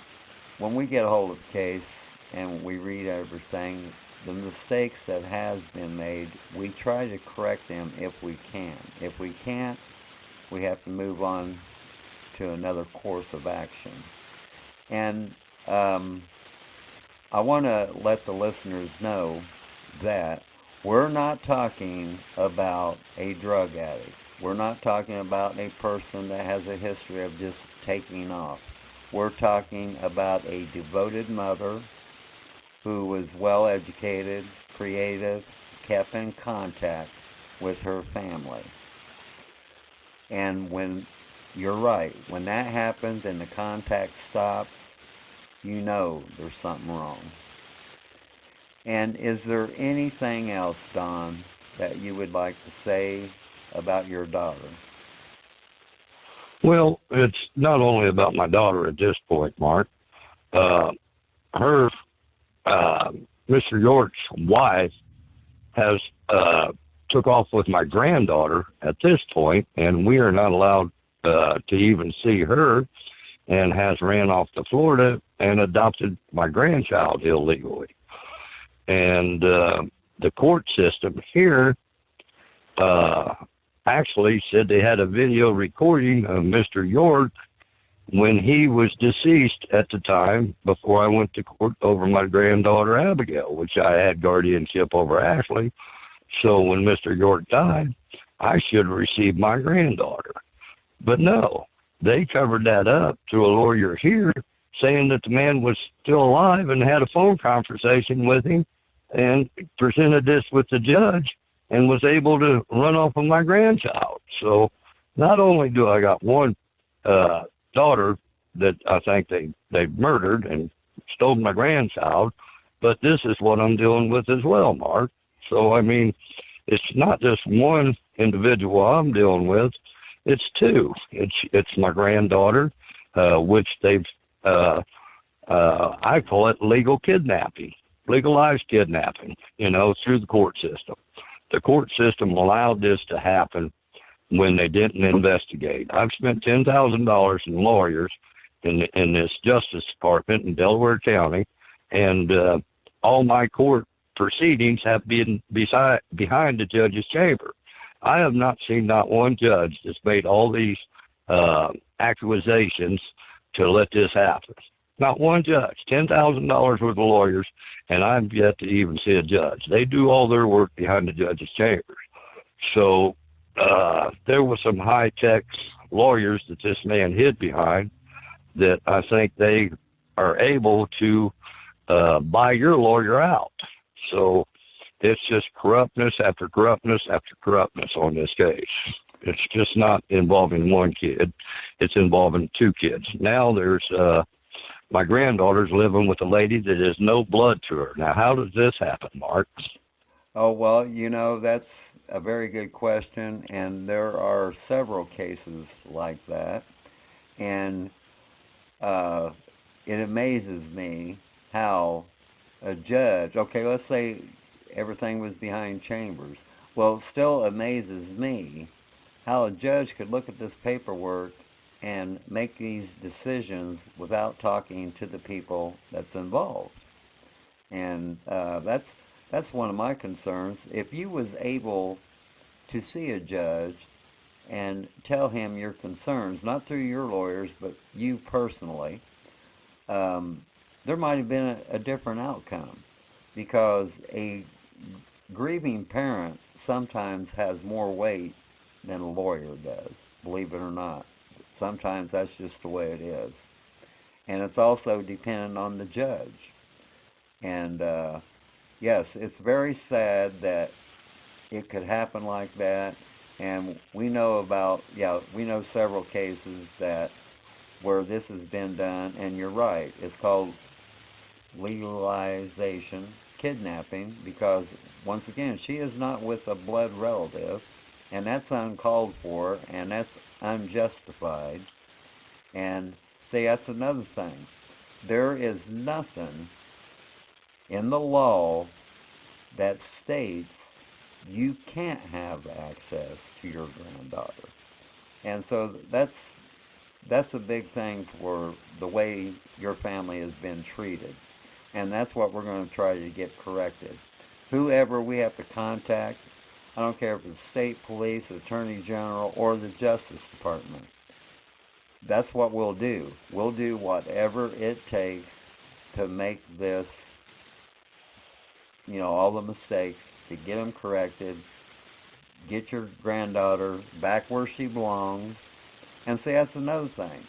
As she grows, she's going to be wondering what's going on, see? And I wonder how the person that is in charge of her, what they're going to tell her, see? And that's what scares me, Mark, because at this point, when they took my granddaughter, she wasn't but 6, maybe 7 months old at the time. So she really don't know us as her grandparents at this point. So, she's 5 years old now.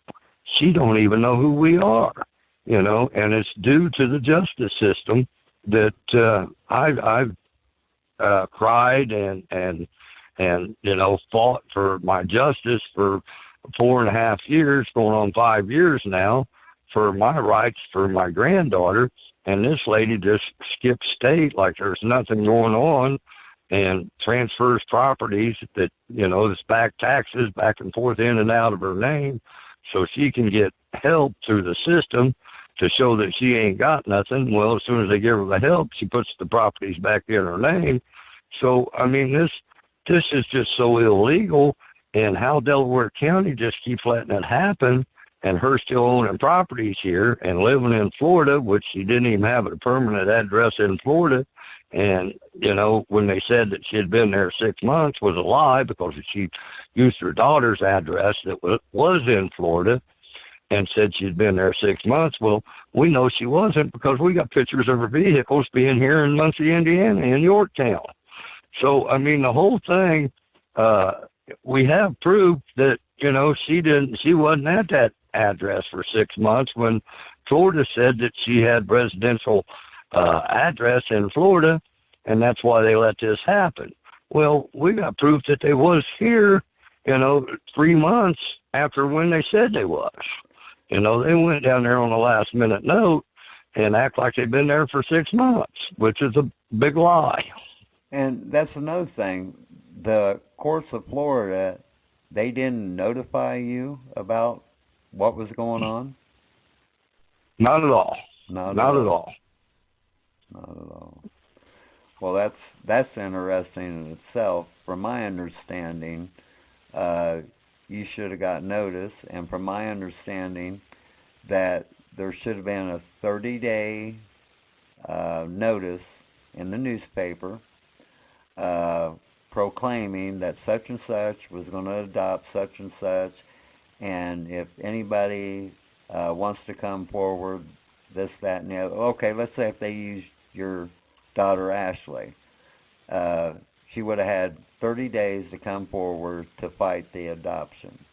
And you seen no such notice, and you got no contact notice. Is that correct? Well, it's correct, Mark. Okay. You did investigating yourself, and you didn't find no documentation. And I've had other people investigate it, and they never found documentation of it. So, therefore, you're right. But see, the main thing is I had guardianship over Ashley, and when this got deceased, that should have been, my granddaughter should have come to me, because I had guardianship over Ashley. Therefore, you would have thought that, they would have contacted me and said, hey, come and pick up your granddaughter. You got guardianship. This man's dead. But Delaware, the state of Indiana, has failed me to represent what is right, because even in the state law here, she signed a paper that this guy must have had DNA over the baby, saying that, that was the rightful father. Well, and he had 60 days to do so. Well, he failed to do that. So, therefore, he's not even, in the state of Indiana, the lawful father of this baby. And further finding out, they done a DNA on him after he was deceased. And at this point, I don't even trust that DNA, and I don't even trust it was the DNA of my granddaughter that was used to even say that it was her that was 99.9% sure, So, I mean, there's been so much corrupt. How can you trust the system? Well, and see, that's another avenue that can be explored, because now, through our work, we know the way it should be done is the police, they get a DNA kit from the national group. It's called the Missing and Exploited Children, and they send out the DNA kit. They send it to law enforcement. Law enforcement does the DNA, and then the National Center sends it to a lab to have it analyzed. And from what I'm seeing and from what I'm hearing, that procedure wasn't followed. They done it all in-house.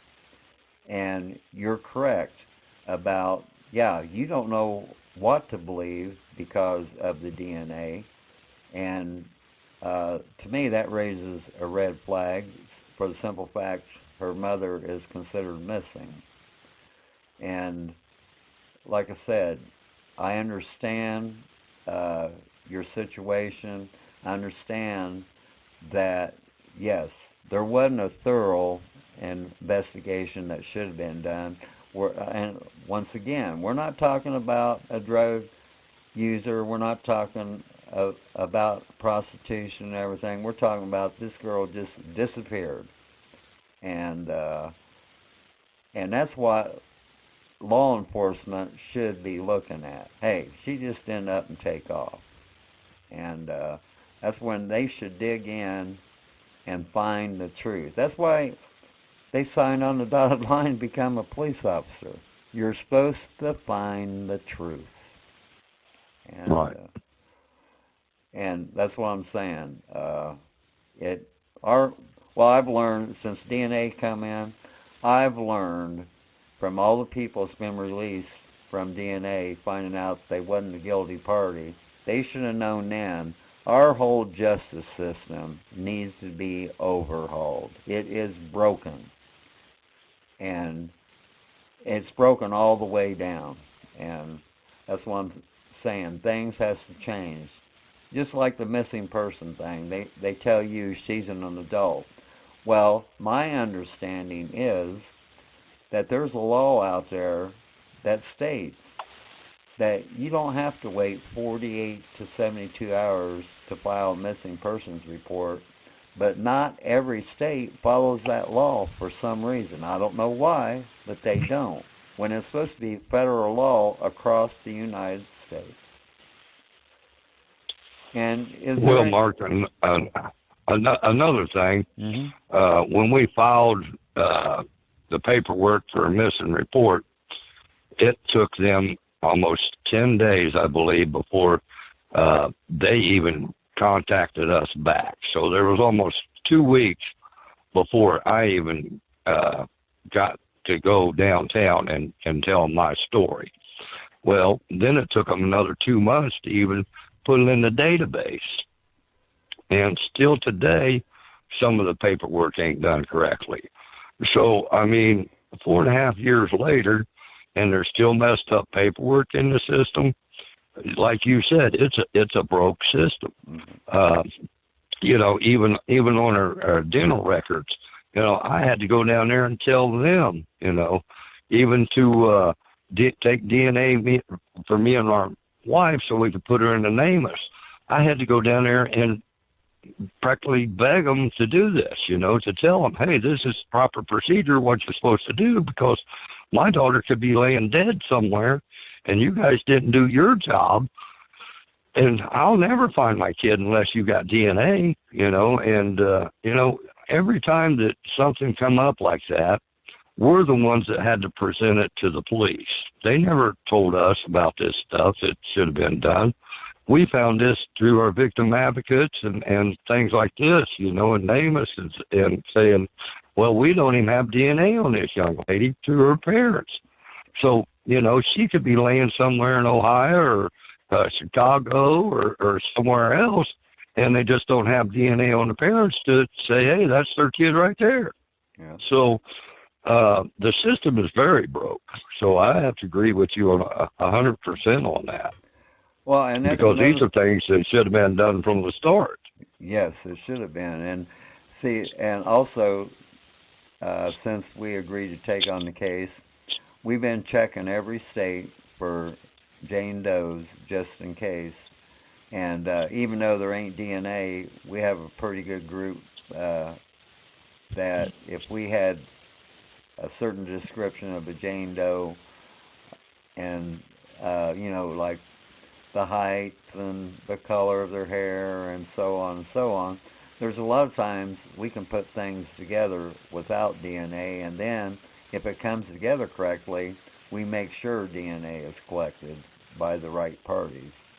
And if that ends up happen to be the case on your daughters, like I said, we know people name us, and we know people at the National Center, and we know people from Team Hope, and we have a group out in California called Together We Stand, and this is the type of case that Together We Stand, they get behind because they call it social injustice. And that's what they're about, social injustice, police brutality, police procedures, and all that. And so we have them involved, and we have several other groups involved. And I understand that you met one of our contacts through the Indiana Canine Unit. And matter of fact, me and her discussed your daughter's case, I think a couple days before I came to Indiana. And yeah, she was very intrigued with everything that wasn't done. And like I said, she was a big help to us to point us different things that should have been done that wasn't. And it just mind-boggled me. And just like you said, it took them 10 days to get back in contact with you after you gave them the information. Well, all it takes is a detective to sit down and read that report for an hour or so, and then he should have contacted you, see? But that's not the way they operate. And I don't understand it. There's a lot of people who don't understand it. So, Don, is there anything else you would like to say to our listeners? Because we're going to be doing more podcasts on your daughter's case until she is located. So, is there anything else you would like to tell our listeners? Well, Mark, I could go on all day. I mean, it's been that corrupt and that bad. I could just go on for literally probably a week. But that dog investigator that you're talking about did come here to Muncie, and she did do a search, and they had a dog, it acts suspicious around the area.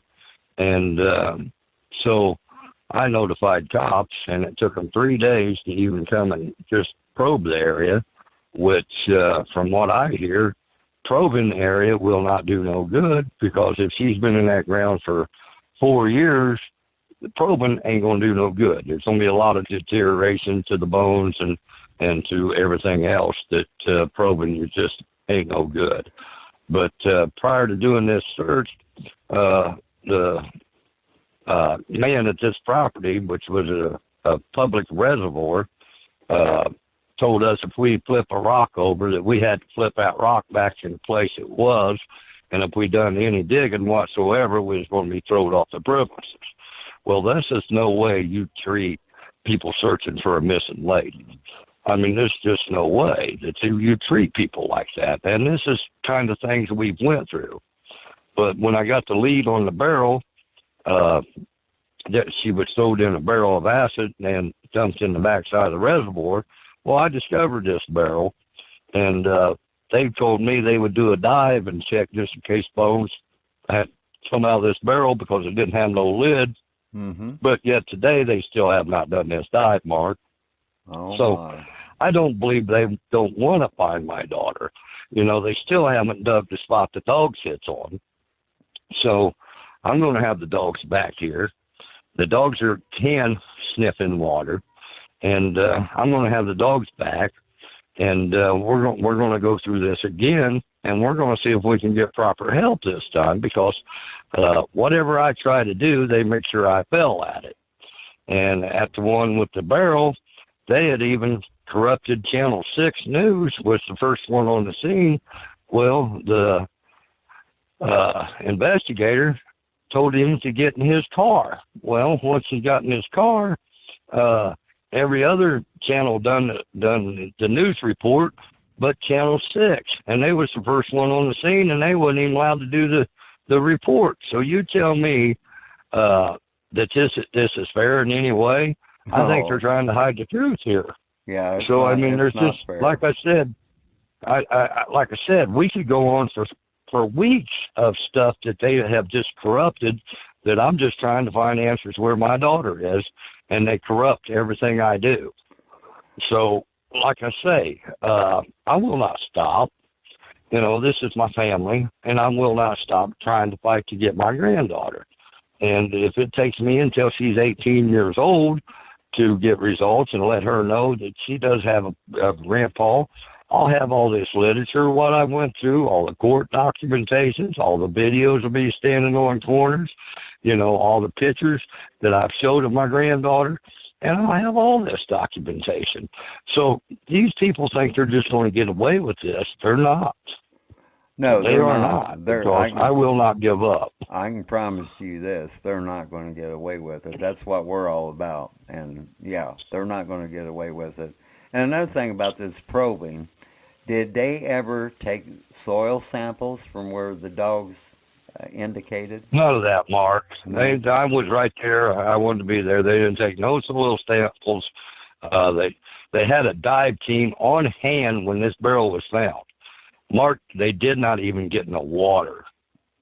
They had a trash truck come, tie a rope around this barrel, and remove it with a trash truck.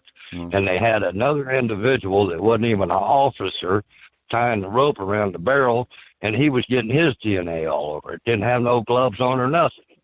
But when I went and pulled this barrel, I had to break the ice because this was in a local fishing spot that I had noticed this barrel before, and I'm thinking, I wonder why somebody would throw this barrel in here. Well, when I had retrieved this barrel to bring it to the surface, because I knew the cops wasn't going to go in the water and get it, I had to break ice off the lake to retrieve this barrel. Then they wanted to turn it around and say I was contaminating evidence and this, that, and the other. And I says, what evidence? There wasn't no evidence until I went down and got this evidence out of the water, the freezing cold water that I broke ice off of. Because you guys won't do your job in this investigation, I had to go do it as a father of this kid off of a lead. And I turned it over to state police, and state police had notified me and told me, well, if they're not doing a proper investigation, Don, you call the news channels and you have the news channels come, then you turn over the evidence. And the state police told me this, and the county sheriff here says, they didn't tell you that. I says, well, call them up. Here's their phone number. I called them in Tennessee, and that's what they told me. I says, well, you call them up and see. And and I'm smart enough to know, because I've been told, you know, until there's evidence, you know, you're not interrupting the scene at all until there's evidence. And that's what I did. I pulled the evidence to the surface so there would be evidence, you know, so they would take over and do their job. Well, they even failed to do a proper job at this point. I mean, like I say, they should search out water and make sure there's bones that didn't fall out of this barrel that's still laying in the reservoir. You know, they got dogs hid on a spot out the reservoir. They didn't take soil samples. They didn't dig. They probed it and went on and says, okay, we did our job. And that's not doing their job. No, it's not. They should have took soil samples to see. See, soil samples will tell if there's decomp. And yeah, so yeah, they didn't probe it correctly. And even I know that 'cause we've used probes before, and yes, we had to take soil samples. So I do know that procedure. And 90% of your bodies are buried a shovel full of it underground. So, I mean, they could have dug, you know, maybe 2 foot at the most, and you was going to, you know, find debris or something at this point. I mean, they're not going to bury a body 6 foot underground. But I was notified, if I dig, I'm going to get in trouble.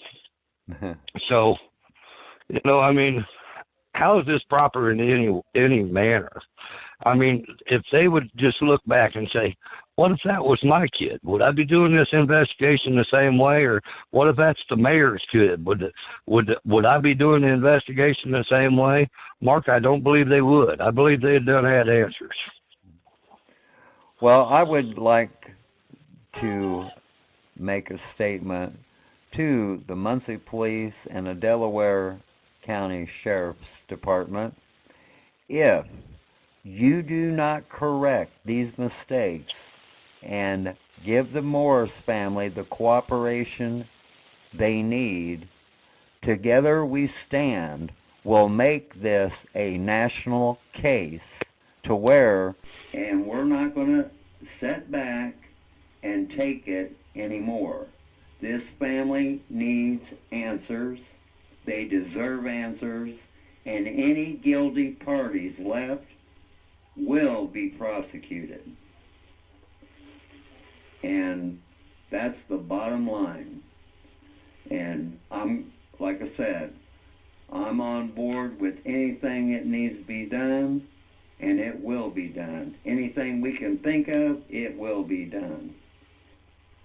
So, Don, is there anything else you would like to tell our listeners? Well, Mark, like I said, I could just go on with corruption for weeks that's going on around here. You know,